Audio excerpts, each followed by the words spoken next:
जय हिंद दोस्तों। देखिए, हम पढ़ रहे थे भारतीय संविधान का भाग 9, जिसमें हम पंचायतें देख रहे थे। ठीक है, पिछली वीडियो में आर्टिकल 243 हमने पढ़ा था, जिसमें पंचायत स्टार्ट हो जाते हैं आपके।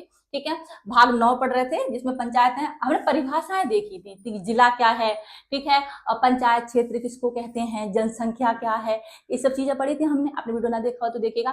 ठीक है, आज हम देख लेते हैं आर्टिकल।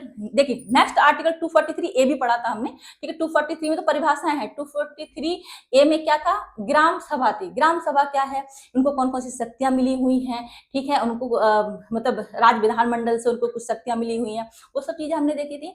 ठीक है, तो गांव के सभी मतदाताओं की सभा ग्राम सभा हो गई, जिसमें एक गांव के सभी मतदाता ग्राम सभा के अंतर्गत आते हैं। अगर आप अपने गांव के मतदाता हैं तो आप ओबीसी ग्राम सभा में आते हैं।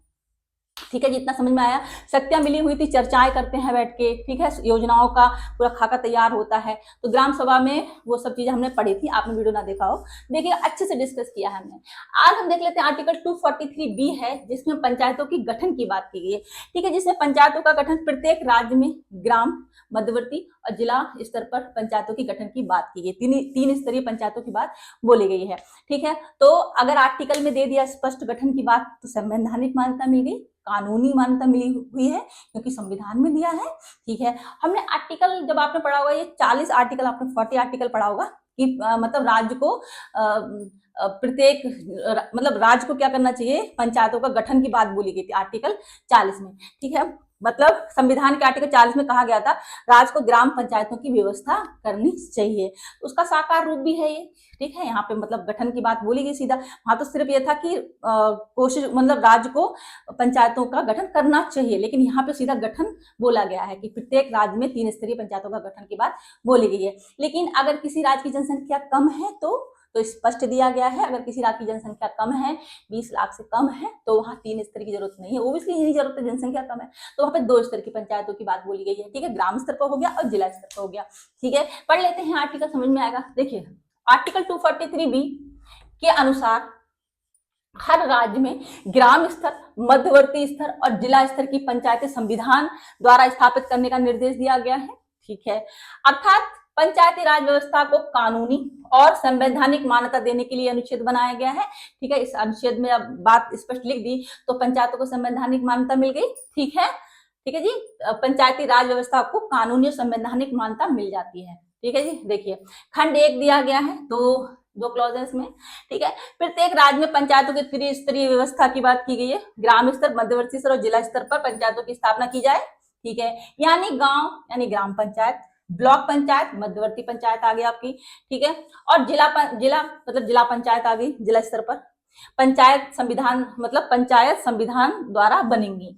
ठीक है, स्पष्ट दे दिया गया, 3 स्तरीय पंचायतों का गठन बोला गया है। ठीक है, खंड 2 में क्या है, वही कि किसी राज्य की जनसंख्या अगर 20 लाख से कम है तो वहां पे 2 स्तर की पंचायतें, मैं बता दिया आपको, वही है खंड 2। किसी राज्य की जनसंख्या 20 लाख से कम है, ठीक है, तो उस राज्य में मध्यवर्ती स्तर की पंचायत नहीं बनाई जाएगी। ठीक है, ओबियसली जनसंख्या कम है, जैसे गोवा हो गया, 20 लाख से जनसंख्या कम है, गोवा है, सिक्किम है, छोटे राज्य जिनकी जनसंख्या 20 लाख से कम है, बस ग्राम पंचायत और जिला पंचायत बनाई जाएंगे वहां पर। ठीक है, जबकि अधिकांश बड़े राज्यों में 3 स्तर की पंचायत है, जैसे कि आपका हो गया महाराष्ट्र, बड़ा राज्य है, जनसंख्या ज्यादा है, 3 स्तर की पंचायतें हैं। ठीक है, उद्देश्य क्या था इसका, देखिए आर्टिकल, इसका उद्देश्य क्या है, देश में ग्रामीण लोकतंत्र को मजबूत करना है।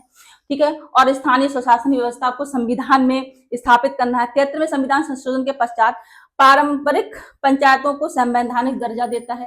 ठीक है, ये उद्देश्य है इस आर्टिकल का। ठीक है, देखिए निदेशक हमने बताई थी, आर्टिकल 40 का साकार रूप हो गया यहाँ पे।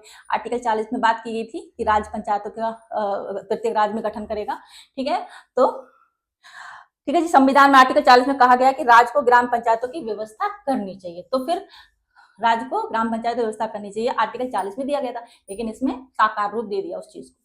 ठीक है, आया समझ में। पंचायती राज व्यवस्था का महत्व क्या है, आर्टिकल 243 बी पंचायती राज की त्रिस्तरीय व्यवस्था की आधारशिला है।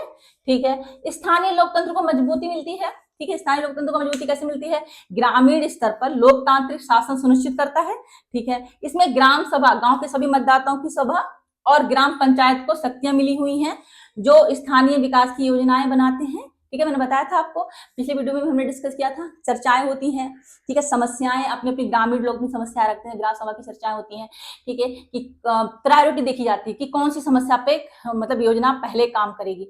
जैसे कि आपका पेयजल की समस्या, उदाहरण ले लीजिए, पेयजल की समस्या है, ठीक है, किसी स्कूल की बिल्डिंग की मरम्मत करानी है, सड़कें टूटी गई हैं, तो सबसे पहले समस्याएं रखते हैं गाँव वाले ग्रामीण सभी ग्राम सभा में, ठीक है।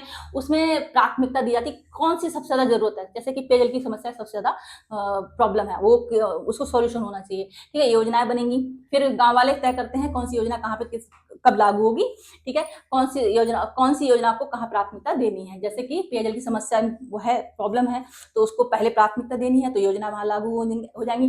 देन सड़कों की मरम्मत जरूरी है, देन वहां पे योजना लागू होंगी, ठीक है। इस तरह से पूरा खाका तैयार होता है प्रॉब्लम्स का, ठीक है, योजनाओं का।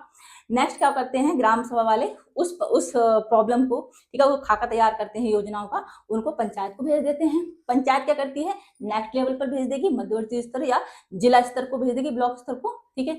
तो वहां से फिर योजनाएं लागू होती हैं, ठीक है, राज्य तक जाती हैं, केंद्र तक जाएंगी योजनाएं, तो वहां से योजनाएं लागू होती हैं।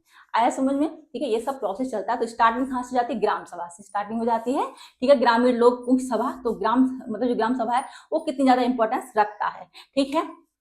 तो स्थानीय लोकतंत्र को मजबूती समझ में आया। ग्रामीण स्तर पर लोकतंत्र शासन सुनिश्चित करता है। इसमें ग्राम सभा गांव के सभी मतदाताओं की सभा और ग्राम पंचायतों को शक्तियां मिली हुई हैं जो स्थानीय विकास की योजनाएं बनाती है, ठीक है, योजनाएं बनाती है। वो विकेंद्रीकरण क्या है, सरकारी निर्णय लेने की प्रक्रियाओं का विकेंद्रीकरण होता है, ठीक है। इसमें केंद्र और राज्य से लेकर प्रत्येक गांव तक जिम्मेदारियां बांटी गई हैं, ठीक है। विकेंद्रीकरण होता है, जो काम पहले गवर्नमेंट कर रही थी, केंद्र सरकार कर रही थी, राज्य सरकार कर रही थी, अब पंचायतें करने लगेंगी, तो विकेंद्रीकरण हो गया, क्योंकि ये यहाँ पे सब शक्तियां बढ़ गई, ठीक है। इसमें केंद्र और राज्य से लेकर प्रत्येक गांव तक की जिम्मेदारियां बांट दी गई, ठीक है। वित्तीय और प्रशासनिक स्वायत्तता, 73वें संविधान संशोधन के अंतर्गत पंचायतों को कर लगाने और निधि प्राप्त करने की अनुमति है, ठीक है। इनको इनकम कहाँ से होती है, ठीक है, कर लगा सकते हैं, शुल्क लगा सकते हैं, ठीक है जी। और इनको निधि भी प्राप्त होती है, अनुदान प्राप्त हो जाता है, तो वित्तीय प्रशासनिक स्वायत्तता है इनको, ठीक है। हम पढ़ रहे हैं पंचायती राज व्यवस्था का महत्व, ठीक है। अगर आप मेन लिखते हैं तो भी, अगर आपका ऑप्शनल क्वालिटी है तो भी आप चीजें अच्छे से यहाँ पे लिख सकते हैं चीजों को, ठीक है। और प्रतिनिधित्व में वृद्धि, पंचायतों में अनुसूचित जाति जनजाति और महिलाओं के लिए आरक्षण की व्यवस्था की गई है, ठीक है जी। हम आज जो आर्टिकल पढ़ेंगे, ठीक है, 1 बाय 1, तो समझ में आएगा कितना % आरक्षण मिला हुआ है महिलाओं को, ठीक है। महिलाओं की भागीदारी है इसमें मेन, ठीक है जी। ठीक है, महिला सशक्तिकरण बोल सकते हैं आप। तो प्रतिनिधित्व में वृद्धि है, पंचायतों में अनुसूचित जाति जनजाति और महिलाओं के लिए आरक्षण की व्यवस्था है। नेक्स्ट आर्टिकल पढ़ेंगे, चीजें बहुत अच्छे से क्लियर होती जाएंगी दोस्तों। वीडियो को सब्सक्राइब जरूर कर दीजिएगा, तभी नेक्स्ट वीडियो मिल पाएगा आपको, ठीक है। जानकारी अच्छी लगे तो प्लीज चैनल को लाइक शेयर जरूर करें। तब तक के लिए थैंक यू सो मच, जय हिंद दोस्तों।